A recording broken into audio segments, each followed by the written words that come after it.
السلام عليكم، ازيكم عاملين ايه؟ يا رب دايما تكونوا في احسن حال.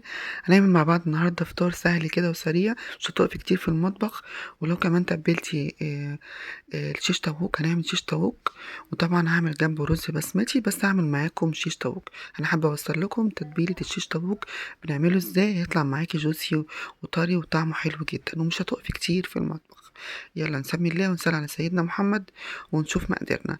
انا عندي حتى هنا بوله، هنحط هنا معلقة من البصل البودرة ورشة جنزبيل ومعلقة كمون. وهحط هنا معلقتين من البهارات الفراخ عشان دي معلقة صغيرة، ونص معلقة من الفلفل الأسود، ومعايا بصل توم بودر، ومعلقة ونص معلقة كزبرة، ومعايا ملح ورشة من الحبهان البودر. وهنا معايا عصير من معايا شوية زيت، حوالي كده 3 معالق من الزيت. وهجيب بقى هنا الزبادي، وكمان معايا عصير من الليمون. تمام. كوباية من الزبادي بيديها طراوة حلوة جدا، ومعلقة من المستردة. وهقلب كل الكلام ده مع بعضه كده لغايه ما كله يمتزج في بعضه. وهجيب بقى قطع الشيش طاووق بتاعتي، طبعا غسلاها كويس جدا ومصفياها من الميه، وابتدي ان انا احطها في التتبيله واقلبها كويس جدا عشان تتبل. طبعا كل لما التتبيله تقعد معايا اكتر تديني نتيجه اكتر، افضل يعني ان هي طبعا تبقى متبله كويس جدا. فانا طبعا سبتها حوالي 3 ساعات. لو الافضل ان انت تعمليها من بالليل تبقى حلوه، تديك نتيجه جميله وتحسي كده بتتبيله وتكون طعمها حلو. آه، انا طبعا هغطيها بقى بالاسترتش راب واركنها بقى على جنب لغايه قبل الفطار بحوالي ساعه كده. هبتدي ان انا اعملها بقى على الجريل.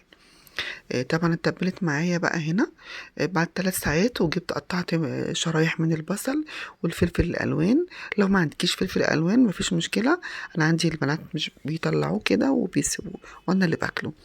المهم يعني لو ما عندكيش فلفل الوان مفيش مشكله، ممكن شرايح بصل، شرايح فلفل اخضر الموجوده عندك.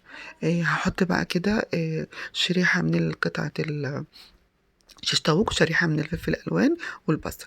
وهجيبها هنا بقى في الجريل وأرصهم كده مع بعض، وهغطي الجريل كده علشان يستوي معايا الشيش طاووق، ما ياخدش وقت معايا ويغيب كده. خلاص بدأ استوى خلاص زي ما انتوا شايفين بعد ما غطيت عليه. ما خدش تقريبا نص ساعة على النار، طبعا لأن أنا الجريل قافلاه فاستوى بسرعة. وبقى بالشكل ده اللي انتوا شايفينه. وطبعا انا عملت جنبيه رز بسمتي، ما حبيتش ان انا اعمل رز بسمتي معاكم، انا عملته معاكم قبل كده كذا مره.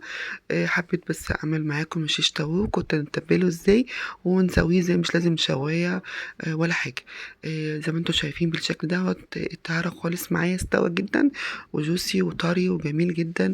واشوفكم على خير ان شاء الله في فيديو جديد. ما تنسونيش في اللايك وشير وسبسكرايب للقناه.